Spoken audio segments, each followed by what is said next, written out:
나중에는 내가 네. 모를 같아서 그런 모르는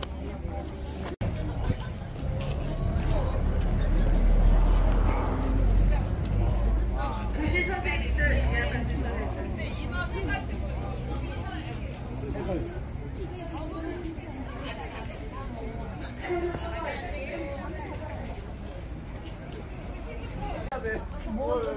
아무렇고 가방에다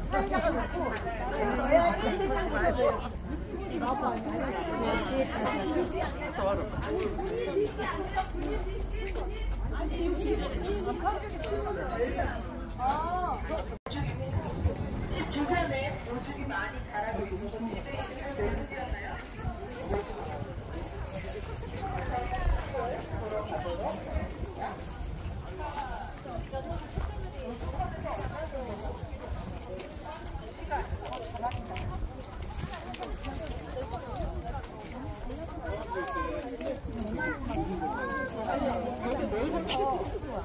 내가 정치인이라고 하는 데가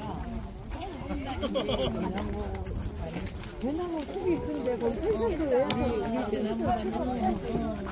율곡 선생님입니다. 요즘 이 선생님하면 어떤 게 딱 떠오르시나요? 맞습니다. 5,000원권의 주인공이시고요. 이분의 어머니가 계십니다. 신사임당. 신사임당은 5만원권의 주인공이세요. 우리나라에 있는 4장의 지폐, 종이돈 중에 두 분의 인물이 이곳 오죽헌이라는 곳에서 태어나셨어요. 그렇게 생각하니까 화폐와도 굉장히 인연이 깊은 곳이기도 하고요. 자, 율곡 선생님이 뭘 들고 계신가요? 책을 들고 계세요. 책을 들고 계신 걸로 봐서는 뭘 잘하셨을 것 같아요. 맞습니다. 오늘은 아주 정답률이 좋네요. 공부를 정말 어마어마하게 잘하셨습니다. 그래서 이곳 오죽헌에 오시는 많은 부모님들이, 자녀들이 율곡 선생님처럼 공부를 잘할 수 있는 기운을 받아가라고 저 율곡 선생님이 책장을 넘겼을 것이다 라고 보고 있는 이 오른손 검지를 잡고 그렇게 인증샷을 많이 찍으세요. 그래서 지금 어떻게 돼 있나요? 약간 황금색으로 변해 있습니다. 오죽헌 측에서는 옆에 이렇게 사진을 찍을 수 있게 돌로 만들어놨어요. 얼마 전에 만들어놨습니다. 공부 잘하는 기운을 받아가실 수 있는 분들은 좀 받아가시고, 특히 율곡 선생님은 공부라는 것은 평생 해야 되는 것이기 때문에 늦춰서도 안 되고 서둘러서도 안 된다. 공부는 죽어서야 끝나는 것이다 라고 말씀하셨습니다. 그래서 공부를 서두르지도 않고 그리고 늦게 하지도 않는 철학이 아주 잘 들어가 있고요. 여기 견득사이라고 한자로 쓰여 있습니다. 이 말은 율곡 선생님이 평생의 좌우명처럼 여긴 말이에요. 견득사이라는 것은 나에게 어떤 이익이 생긴 것은 그것이 옳은 것인가를 꼭 생각하라는 율곡 선생님 평생의 가르침입니다. 그래서 이곳 오죽헌은 공직자, 공무원분들이 그렇게 청렴 연수를 많이 오세요. 그래서 오셔서 율곡 선생님 어떤 삶을 사셨는지 배워보기도 하는 그런 자리도 많이 마련되어 있습니다. 자, 우리 오죽헌 안내도 쪽으로 사진 한번 찍고 가야지. 사진 찍고 가. 누구야? 진짜야. 진짜야? 근데 제가 혼자만 폈어. 다른 애는 괜찮아요.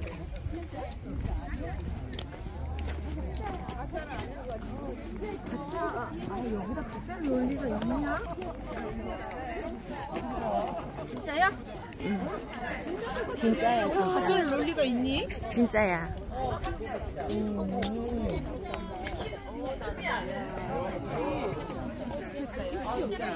어떻게 놀았는데 어떻게 그렇게 그러니까 여기 원래 강냉이 좀 따뜻해. 찌를 뻔했지. 매화가 피었어. 매화래요. 매화. 오, 매화. 어떤 거 오네. 빨리 폈네. 조화 같아.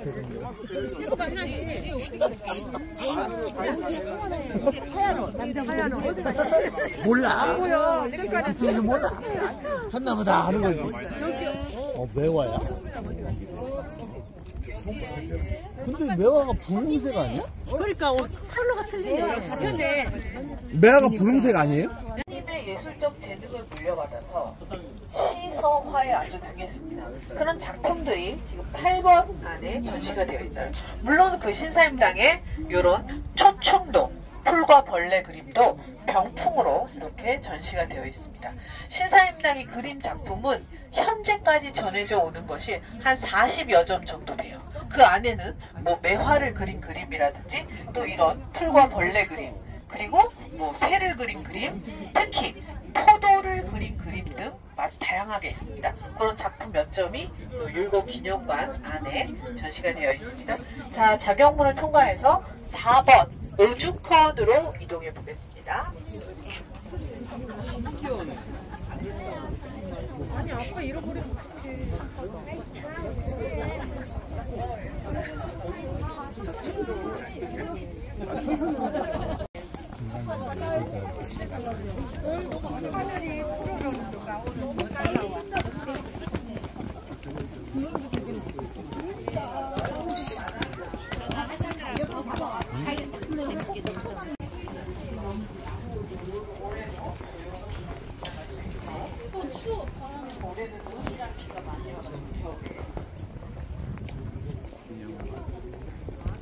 자, 뒤쪽에 푸른 소나무들이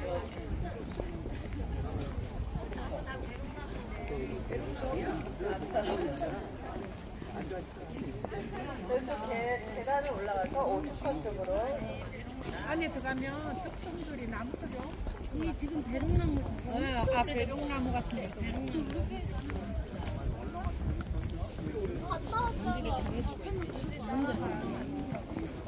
더워요. 저 사람들 따라다니기 싫어요.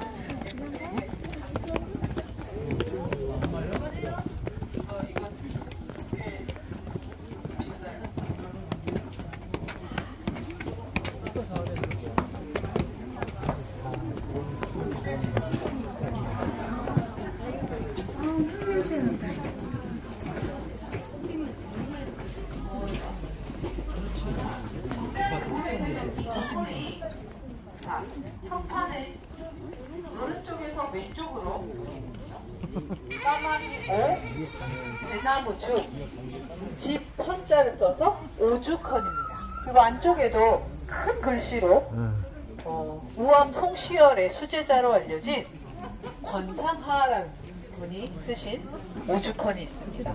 저 글씨가 오죽헌 정문에 이렇게 세로로 쓰여져 있어요. 자, 여러분, 오죽이 어디 있나 한번 찾아보십시오. 오죽이 어디 있나요? 오죽이 저기 많이 자라고 있어요. 뒤쪽으로. 저쪽에도 많이 있어요. 저 오죽이라는 식물은 이렇게 어렸을 때는 줄기가 녹색입니다. 점점 커가면서 줄기가 약간 노랗게 변해가요. 그러다가 갈색이 되고요. 다 크면 검은색이 됩니다. 나이가 들어서 죽을 때쯤이 되면 마디부터 색깔이 하얗게 변하면서 말라서 죽습니다. 그래서 보시면 다양한 색깔들이 있죠. 저게 다 오죽이에요. 오죽은 가늘고 조금 단단한 것이 특징입니다. 그러나 뿌리가 살아있으면 70년 이상 새로운 순이 이렇게 올라와서 태어나셔서 이곳 강릉의 외가 오죽헌에서 6살 때까지 살았어요. 그렇기 때문에 이 마당이 어린 율곡 선생님의 유년 시절을 보낸 곳이기도 하고요. 아, 여기가 그리고 생과예요? 네, 이 마루에서 뭐 하셨을까요? 공부하신 걸로 알려져 있습니다. 그래서 특히 율곡 이 선생님은 3살 때부터 말과 글이 통했다라고 알려져 있어요. 어린 3살짜리 율곡을 등에 업은 외할머니는 마당 한켠에 과일나무를 가리키면서 저것이 무엇으로 보이느냐라고 어린 외손자에게 물었더니 어린 율곡이 대답하기를 중국의 한시를 인용해서 홍피낭리 쇠홍주라고 대답을 했답니다. 뜻인즉슨 붉은 가죽 주머니 안에 붉은 구슬이 부서져 있구나 라는 뜻이었대요. 무슨 과일이었을까요? 석류라는 과일을 어린이가 3살짜리 어린이가 대답을 해서 이 일화가 굉장히 많은 책에 전해져 오고 있습니다. 그래서 이 문제가 예전에 학생들이 보는 도전 골든벨이라는 프로그램에 나오기도 했었죠. 자, 이 집이 이 고택이 지금 아까 나이가 몇 살이라고 했죠? 600살. 맞아, 600살 됐어요. 아주 오래됐습니다. 600여 년 전에 강릉의 선비 최치운이라는 분이 이 집을 지었습니다. 자, 집의 안쪽, 천장 쪽을 한번 봐주세요. 글들이, 문장들이 엄청 많이 붙어 있습니다. 저 문장의 내용들은 무엇일까? 이 집의 역사와 이 집에서 나온 인물들에 관한 이야기입니다. 600여 년 전에 최치운이라는 분이 이 집을 지었대요. 이 최치운이라는 분은 세종대왕 때의 인물입니다. 최치운은 이 집을 자신의 아들에게 물려줍니다. 지금이나 그때나 이 집은 꽤 재산이죠. 그래서 이 집을 자신의 아들에게 물려줬어요. 이 아드님은 다시 자신의 딸과 사위에게 물려줬어요. 그럼 벌써 2대가 걸쳐졌습니다. 이 딸과 사위분은 자녀를 두는데 아들이 없었어요. 그리고 딸만 한 명만 있었습니다. 우리 이런 분을 뭐라고 부르나요? 무남동녀 외동딸. 이 무남동녀 외동따님이 바로 누구시냐? 신사임당의 친정 어머니십니다. 신사임당의 친정 어머니는 본인이 이제 혼자예요. 형제 자매가 없이 혼자였기 때문에 친정 부모님들로부터 꽤 많은 재산을 물려받게 됩니다. 조선시대의 경제적 가치가 가장 컸던 것이 무엇이었을까요? 집, 토지, 남자종과 여자종. 두 글자로? 노비입니다. 이 노비는 조선시대의 경제적 가치를 가장 많이 갖고 있었는데 남자종과 여자종 중에 어느 쪽이 컸을까요? 남자. 여자종. 여자종은 왜 생산을 할 수 있습니다. 생산을 한 자식들은 다시 어머니, 여종의 주인에게 귀속이 된다고 합니다. 그래서 노비가 한 170여 명 있었대요. 용인이 씨라는 분은 자신이 가진 많은 재산, 용인이 씨가 가진 많은 재산을 또 이분이 평산신씨 신명화라는 분을 만나서 혼인을 하세요. 그래서 자녀를 두는데 아들이 없었어요. 2대에 걸쳐서. 그리고 딸만 5을 낳았습니다. 그 중에 둘째 따님이 바로 이 초상화의 주인공이신 신사임당이에요. 신사임당은 5명의 자녀 중에 둘째였습니다. 용인이 씨는 살아 생전에 자신이 가진 많은 재산을 이 딸 5명에게 골고루 나누어 준다라는 문서를 만들게 됩니다. 그 문서는 이 율곡기념관 저쪽에 전시가 되어 있어요. 나눌 본 재산 제자를 써서 분재기라는 문서가 있는데요. 그 문서에 보면은 딸 5명에게 사위들에게 노비 30명에서 35명을 골고루 나누어 줍니다.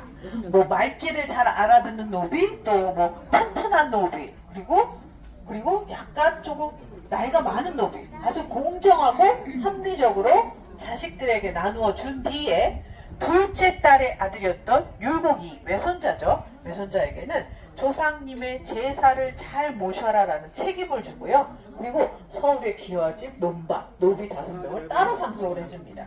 그리고 넷째 딸의 아들이었던 안동권씨, 권초균이라는 외손자가 있었어요. 그럼 이 둘의 관계는 무슨 관계인가요? 사촌인, 이종 사촌 관계죠. 이 권초균이라는 외손자에게는 그 조상님들의 산소, 묘를 깨끗하게 잘 돌봐라 라는 책임을 주고요. 이 집과 그리고 논밭을 따로 상속을 해줍니다. 이 자신의 외할머니에게 상속받은 이 집에 와보니 주변에 저렇게 검은 대나무들이 많이 자라고 있어서 자신의 호를 오죽헌이라고 지으면서부터 이 집은 오죽헌으로 불리우기 시작했어요. 그리고 실제로 강릉시 대전동이라는 곳에 그 신사임당의 친정 부모님 묘소가 계십니다. 그곳에 가보면 비석, 묘비에 외손 안동권씨 권아무개가 지금도 묘소를 돌보고 있습니다라는 몇백여 년 전의 약속이 지금도 잘 지켜지고 있는 것을 알 수가 있어요. 자, 우리 옆쪽에 또 매화나무를 한 그루 보도록 하겠습니다. 나무가 저거 5만 원짜리 뒤에 있는 거 600살이 넘는 나무예요. 이 나무가 율곡매라는 이름을 가진 매화나무입니다. 천연기념물 제484호로 지정이 된 나무이고요. 전국에 5대 분들이 계신데 나이가 너무 많다 보니까 나무가 거의 지금 10% 정도는 고사를 했는데 윗부분은 살아있어요. 그래서 작년에도 꽃이 폈고요. 이제 올해도 그 몽우리가 맺혀 있으니까 피겠죠. 그리고 담장 너머에는 이 나무에 열매가 떨어져서 컸을 것으로 추정하는 손자쯤 되는 나무가 자라고 있습니다. 이 매화나무는 선비들이 너무나 사랑한 나무예요. 이 식물을 왜 그렇게 사랑했냐? 이렇게 추위 속에서도 꽃을 피우는 강인함, 그리고 군자다운 모습을 갖춘 그 향기도 맡으셨죠. 너무 은은하고 그리고 아주 군자다운 모습을 갖춘 그린 매화, 습작 목매도는 지금도 정말 매화나무가 살아있는 것처럼 유려한 라인, 곡선을 표현하고 있어요. 그리고 자신의 큰딸의 이름에 매창이라는 매자를 매화 매자를 넣어서 얼마나 매화를 사랑했는지를 알 수 있습니다. 율곡 이 선생님의 유물 중에는 자신이 어렸을 때 쓰던 벼루가 있어요. 선비에게 벼루는 굉장히 중요한 유물입니다. 그 벼루에는 매화 가지를 이렇게 새겨서 매화를 사랑하는 선비의 마음이 아주 잘 녹아져 있습니다. 자, 우리 저쪽 문성사 앞쪽으로 조금 이동해 볼까요? 초상화가 모셔져 있습니다. 표준영정이라고도 하고요. 저 초상화의 주인공은 바로 5,000원 화폐에 인물이신 율곡 이 선생님께서는 유학자의 오신 시무이라는 옷을 입고 시시 좀 검게 이렇게 있죠? 이것은 나 기도하고. 문성사는 사당이요. 돌아가신 분을 모시고 매년 이곳 오죽헌에서 가을에 날씨 좋은 날에 유교식 제사를 드립니다. 유교식. 그래서 많은 분들 초청하고 또 그날은 또 무료예요. 오죽헌 입장이. 예. 그리고 막 떡도 나눠드리고 술도 막 나눠드리고 그날에 유교식 행사를 합니다. 절도 하고요. 그래서 항상 인사를 좀 드리고 싶으신 분은 올라가셔서 좀 인사도 하시고 또 그리고 많은 분들이 막 기둥을 또 막 쓰다듬으면서 뭐라고 비시기도 하십니다. 뭐라고 비신다. 시험에 붙게 해주십시오 라고 비신다. 율곡 선생님의 별명이 있습니다. 별명이 부도 장원공이라는 별명이 있어요. 장원이 무슨 뜻이에요? 장원 1등입니다. 전국 수석을 부도 9번 했죠. 9번째를 써서 9번이라고 알려져 있습니다. 13살부터 시험을 보기 시작해서 향이 우리가 맡던 13살부터 29살까지 많은 시험에서 지금 요즘으로 이야기하면 수능과 고시입니다. 수능 시험과 고시에서 전국 1등을 했다라고 알려져 있어요. 그러면 우리가 이렇게 율곡 선생님을 존경하는 이유가 이분이 시험을 잘 봐서인가? 어떻게 생각해요? 시험을 잘 봐서요? 많은 분들이 그건 아닐 거예요. 학생들이 특히 그럽니다. 공부를 잘해서가 아니라 그럼 이분이 어떤 일을 하셨냐? 29살부터 돌아가시는 49살까지 저 문성이란 뜻의 박축이를 했습니다. 우리 이순신 장군을 무슨 공 이렇게 율곡 선생님은 문성공으로 불렸습니다. 이 문성이라는 뜻은 도덕과 학문이 널리 들어 통하였으며 백성의 안정된 삶을 위해서 제일 중요한 이야기입니다. 백성의 안정된 삶을 위해서 어떤 일을 하셨냐? 조선시대 때도 백성들이 세금을 내는 것 때문에 아주 고통을 받아요. 그리고 군대에 가는 것 때문에 힘들어요. 그런데 율곡 선생님이 많은 제도를 이렇게 제안하셨지만 살아계실 때는 이루어지지 않았습니다. 돌아가시고 난 뒤에 후손들에 의해서, 후배 학자들에 의해서 그것이 이루어졌어요. 그래서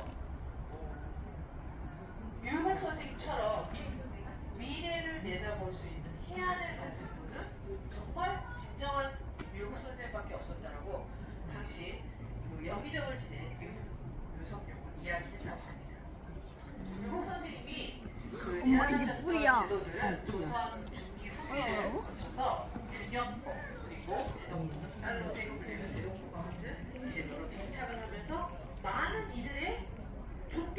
시작이 돼요. 그래서 존경의 역사가 시작이 되었습니다. 조선 중기와 후기를 거쳐서 일제강점기 그리고 현재까지 많은 화폐 인물로 추락을 시작했습니다. 자, 여기서 제가 좋아하는, 여러분들도 좋아하시죠? 자, 여기에 보면 5,000원 권 화폐가 있습니다. 자, 이분이 바로 율곡이 선생님이에요. 1972년부터 5,000원 권의 모델이 그러니까 굉장히 오래됐죠. 그리고 요 집, 여기가 어딘가요? 오죽헌입니다. 그래서 오늘 어디 다녀오셨나요? 바로 이 5,000원 권 앞면에 오죽과 오죽헌이 같이 이렇게 도안으로 들어가 있습니다. 자, 뒷면을 보면 이건 누구 그림인가요? 신사입니다. 특이하게도 어머니의 그림이 이렇게 들어가 있어요.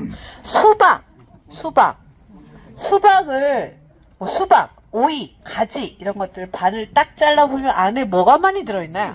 씨. 전통 사회에서 씨앗이 의미하는 것은 바로 많은 자손입니다. 그리고 이 옆에 10개 요 꽃 그림이 들어가 있는데 이 꽃은 만들어진 것 같은 꽃이에요. 꽃 이름이 맨드라미입니다. 맨드라미의 꽃의 모양이 마치 숱하게 머리 위에 있는 벼슬의 모양을 닮았습니다. 벼슬. 느낌이 오시나요? 벼슬. 높은 자리. 자, 이 두 가지가 우리 민족의 아주 오래된 소망입니다. 자식이 많이, 그리고 그 자식이 높은 자리, 입심양명하기를 이렇게 바라는. 그래서 이런 그림을 그려서 집안에 장식을 하거나 또는 이렇게 선물로 주기도 해서 좋은 의미를 나눠 가졌다고 합니다. 그래서 이렇게 이런 걸 아이들한테 선물로 주실 때는 이런 의미가 있단다 이렇게 설명도 좀 해주시면 더 좋으실 것 같아요. 자, 2009년에 5만원권의 화폐 인물로 이렇게 신사임당님이, 그리고 여기에 보시면 아까 신사임당의 잘 그린 조선시대 많은 사람 선비들이 포도 그림을 그렸는데 신사임당의 포도 그림은 정말 아주 너무너무 멋있는 잘 그린 그림입니다. 특히 율곡 2는 자신의 어머니의 포도 그림은 따를 자가 없었다라고 표현하면서 너무나도 포도 그림을 잘 그렸다라고 알려져 있죠. 포도 그림 한번 보시고요. 자, 이 뒷면에는 이 나무가 바로 매화나무입니다. 그런데 이 작품은 신사임당의 작품이 그림 벌써 2개나 들어가 있잖아요. 그래서 형평성의 원칙으로 다른 조선시대 화가들의 작품이 2개가 들어가 있는데요. 이 매화 그림의 제목은 월매도예요. 월과 매가 등장합니다. 월은 뭐예요? 달. 여기 보면 달이 있어요. 달밤에 매화가 피었습니다. 그러면 여러분들은 아까처럼 매화 곁으로 이렇게 가면 뭐가 나요? 향기가 납니다. 이게 옛 그림을 감상하는 법이에요. 월매도를 보시면서 내가 맡았던 매화의 향기를 연상하는 것이에요. 자, 그리고 여기에 또 2번째 그림이 여기 대나무 그림이 있습니다. 이 대나무 그림의 제목은 풍죽도예요. 그럼 풍과 죽이 등장해요. 풍은 뭐예요? 바람. 대나무가 있는데 바람이 막 불어요. 그러면 뭘 내나요? 샤샤샥 하는 소리를 냅니다. 그래서 바람이 불면 대나무의 소리를 이렇게 감상하면서 풍죽도를 봤지 이렇게 연상하시면 아주 옛 그림의 감상법에 맞는 것입니다. 아주 우리 어린이가 아주 잘 듣고 있는데요. 자, 우리 조금 안채로 조금 이동해서 조금 해설 이어서 하고 마치도록 하겠습니다. 늘고 단단하고 그리고 이렇게 담장 같은 역할을 하죠. 그렇죠? 안 보이잖아요? 담장 같은 역할도 하고요.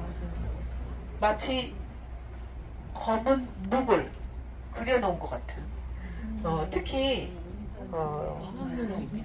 지금은 사진을 찍을 수가 있죠. 어떤 행사가 있거나 이러면. 그런데 조선시대 때는 행사가 있으면 사진을 못 찍기 때문에 그림을 그렸대요. 그래서 도화서라는 관청에서 마치 사진을 찍은 것처럼 도화서의 관원들이 그림을 아주 사실적으로 묘사를 했습니다. 그 도화서의 관원들을 뽑을 때는 대나무 그림을 잘 그리는 사람에게 점수를 많이 줬대요. 그만큼 대나무 그림이 그리기가 어려웠답니다. 그래서 이 대나무가 하나하나 표현이 잘 되어 있고요. 그리고 관에서는 대나무를 많이 심어 놓는데요. 그리고 이렇게 사선으로 깎아서 창의 역할을 할 수도 있죠. 그렇게 비상시에는 쓸 수도 있어서 대나무를 꼭 심는다고 합니다. 자, 이 뒤쪽에는 조선시대의 주택의 기본입니다. 사랑채와 안채가 있습니다. 왼쪽 정면이 사랑채고요. 왼쪽이 안채입니다. 안채는 1996년에 도과 새로 지어져서 지금 좀 새 거 같죠? 그거요. 안채는 여자들의 공간이고요. 사랑채는 남자들의 공간. 맞아요. 남자들의 공간이에요. 자, 여기에는 모란이 이렇게. 그래서 4월 말 5월이 되면 여기에 모란이 예쁘게 피어요. 그러면 사랑채랑 같이 사진 찍으면 너무나 예쁘겠죠. 자, 사랑채에서 해설을 여기는 조금 해드릴게요. 이거 사랑채는 자, 여기 보시면 바깥 양반들이 여기서 머무시는 거예요. 바깥 양반들, 남자분들이. 그리고 집 기둥에 써붙인 글씨는 추사. 자, 집 기둥에 여기 글씨가 써붙여져 있습니다. 요 기둥에 붙여져 있는 흰 판을 뭐라고 부르나요? 요 판을 기둥주 연이을 연자를 써서 주련이라고 합니다. 그래서 문화재를 이렇게 보러 다니시면 이 주련을 많이 보실 수가 있어요. 주련에 어떤 내용이 쓰여 있느냐, 그리고 주련을 누가 썼느냐에 따라서 이 고택의 가치가 굉장히 올라가게 되어 있습니다. 추사 선생님은 이 자신의 성취를 만들어낸 아주 서예의 조선 최고의 서예가였습니다. 천자루를 몽당붓으로 만들고 벼루 10개에 구멍을 냈대요. 그만큼 묻어있는 먼지를 털어내는 일을 했었습니다. 포쇄사관이라고 하는 일을 했었을 때 오대산을 봤을 때 가까이 강릉에 율곡 선생님이 태어나신 생각 오죽헌이 있으니 거기도 한번 들러봐야겠다. 그래서 여기 오셨어요. 그래서 이 글씨를 써주시고 가셨습니다. 자, 이 글씨의 내용은 중국의 명나라에 아주 또 진계유라는 명망이 뛰어난 선비가 있었대요. 그런데 이 진계유라는 선비는 바위산에 은둔해서 살고 있었습니다. 그래서 지나가는 나그네가 아니 당신은 이렇게 학식과 덕망이 뛰어난데 왜 은둔해서 이렇게 바위산에 숨어 살고 있습니까? 라고 질문을 했어요. 그랬더니 그 진계유라는 사람이 이렇게 대답을 했답니다. 지족 소년 중 나는 만족함을 알았다. 소년. 어렸을 때부터 나는 만족함을 알았다. 그리고 아니 그러면 무엇 하면서 시간을 보내시나요? 라고 물었대요. 그랬더니 저렇게 대답을 했답니다. 종화춘 소설. 봄이 오면 딱 요즘 같은 거. 봄이 오면 눈을 치우고 꽃씨를 심습니다. 라고 대답을 해서 그 은둔자적의 표본인 얘기입니다. 남자분들이 많이 좋아하신다고 하시더라고요. 은둔자적하는 삶이 그 유전자에 들어가 있다고 하네요. 조선시대 때는 선비들이 그러니까 그 관직에 나아가지 않고 은둔해서 사는 것이 더 높은 덕망의 표현이었다고 합니다. 자, 우리 마지막 해설 코스 어제각으로 가보도록 하겠습니다. 어제각. 그거 많이 학생들이 내일각도 아니고 어제각인가요? 이렇게 오늘각이 아니고 그렇게 많아요. 근데 저 현판이 원래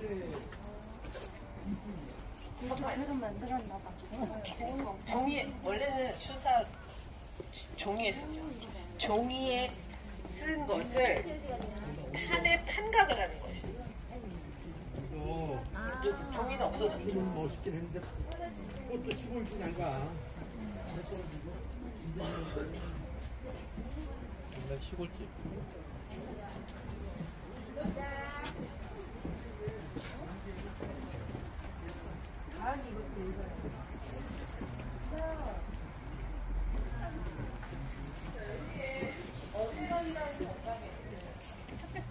두 가지의 유물이 두 가지의 유물은 일본이 선생님이 저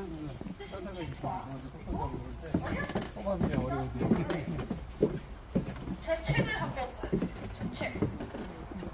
저 글씨. 저 글씨가 누구 글씨인가요?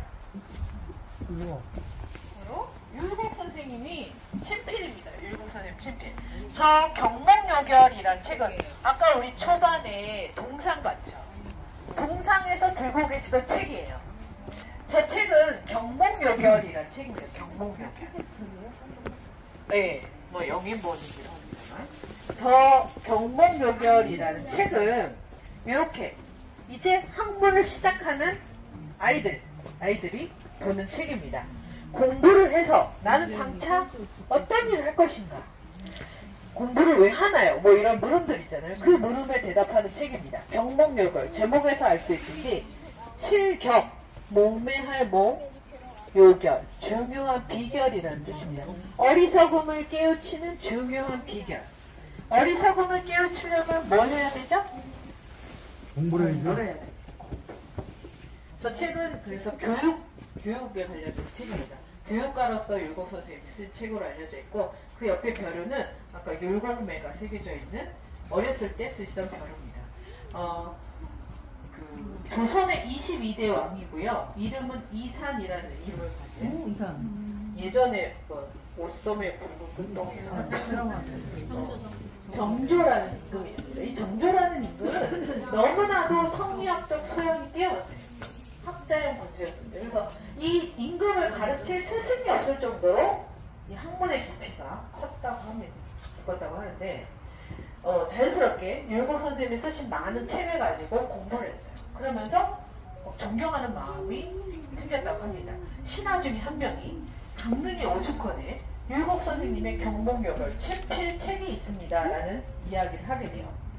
그리고 벼루와 함께 보관되어져 있다고 하니 정조는 그 보물들을 궁으로 가져오게 시켜서 친히 보시고 굉장히 감동을 받아서 벼루의 뒷면에는 자신이 율곡 선생님의 학문을 칭송하는 그 시를 새깁니다.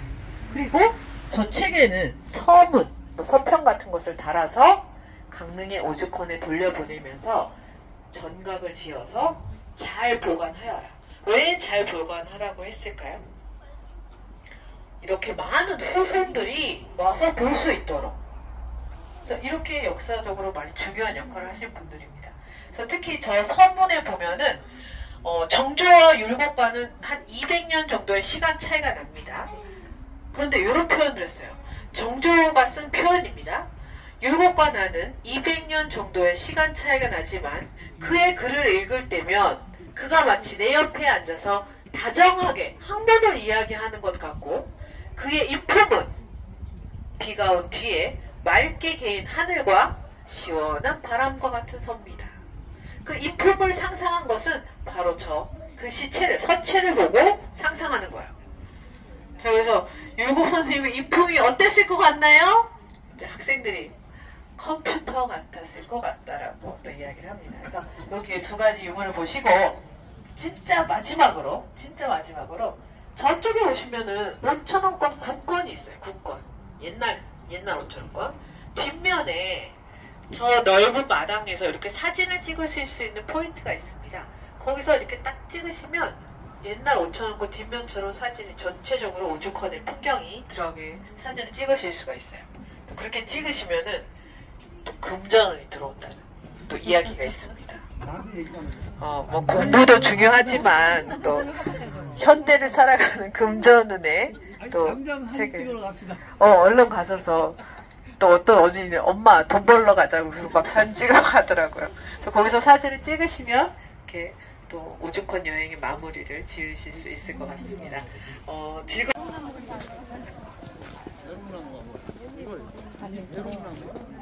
저 앞에 저기 앞에 진짜 이거 목단인데 뭐라? 이게 같은데? 목단 뭐야? 저렇게 약간 더 베이지 색깔로 저런 나무고.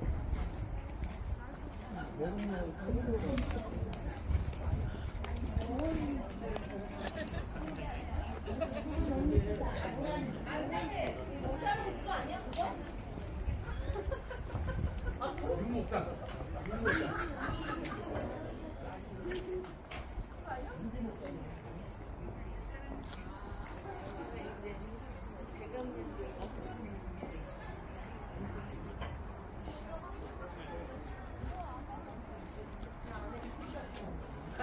여기 뒤로 갈 수 있어.